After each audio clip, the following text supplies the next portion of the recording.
Hey guys, and welcome back to a brand new OBS tutorial. Today we're going to be learning about the audio mixer, which is this thing right down at the bottom.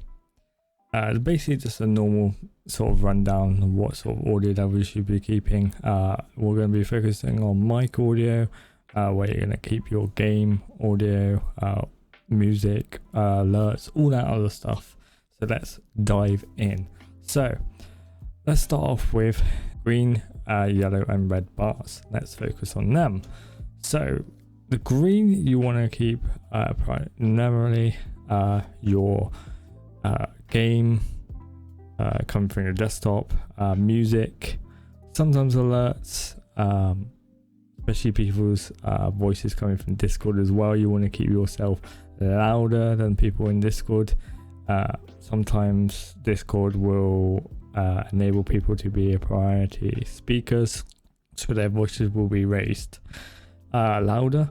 So what you want to keep your self in is you want to keep yourself in the yellow. So where your mic is, as you can see on mine is in the yellow.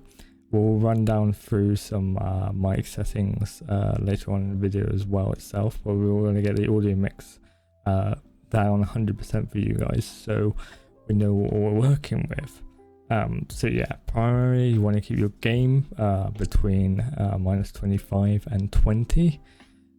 Music, you want to keep yourself between 45 to around about 40, maybe 35, stretching it.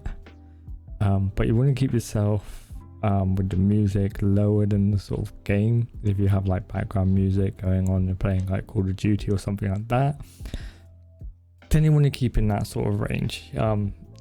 In the green, you want to keep mostly everything in the green. Your mic itself want to be in the yellow, and then in the red, sometimes in the red you can peak with the mic, but you want to keep yourself in the yellow most of the time. You can touch the red, but you can't peak in the red. What I mean by peaking is if I my mic gain really high, and it went constantly in the red, that is peaking. So you don't want to do that because it will blare people's ears out pretty much. But in terms of the audio mix itself, it's very basic, you can't go wrong with audio as long as you keep looking at the audio mixer down at the bottom.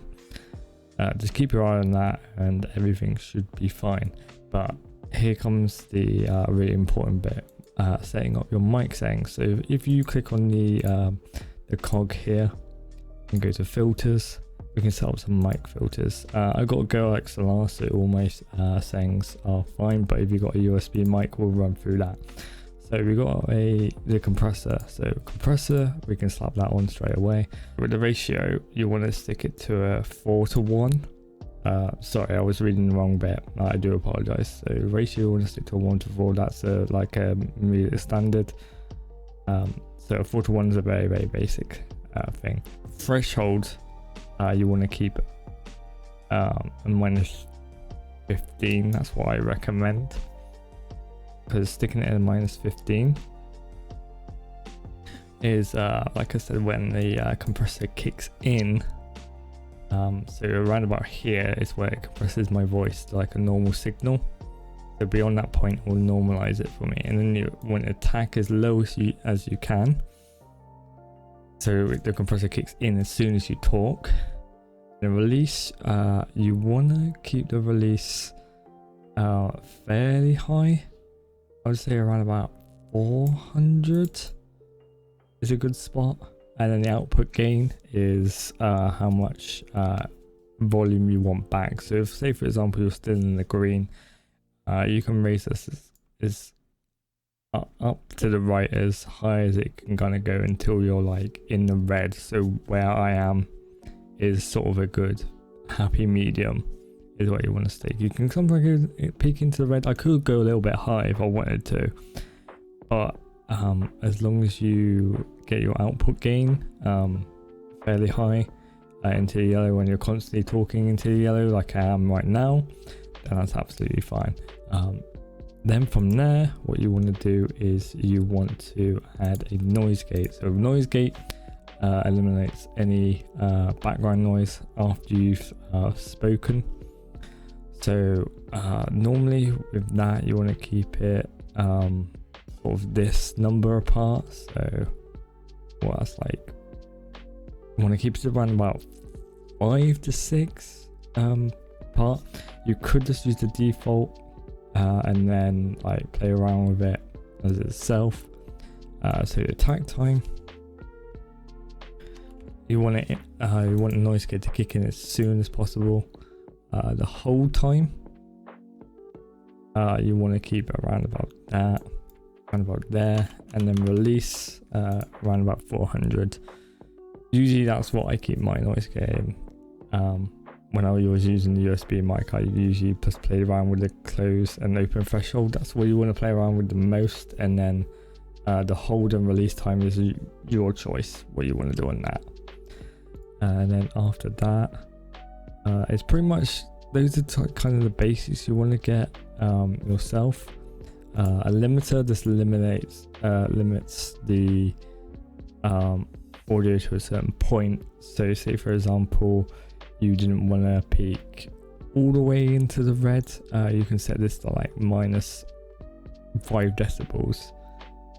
So what it does with -5 decibels is, as soon as it goes into red, it cuts off completely. You can have that if you want. I don't normally recommend it because with a compressor it will just do that for you anyway. And then you've got noise suppression, which suppresses noise down. They've changed it a lot during the updates and stuff. So it's normally the CPU that does the noise suppression now. You can use this if you want, but I prefer noise gate. But yeah, that's basically the only two things you kind of need on your settings, the compressor and the noise gate. And then that's pretty much all your audio sorted. So if you guys have any questions, leave it down in the comment section down below. I'll definitely help you out on that sort of thing. I'll leave some links down below as well to some more YouTube videos and more interesting sort of topics, more of an understanding of the audio mixer itself.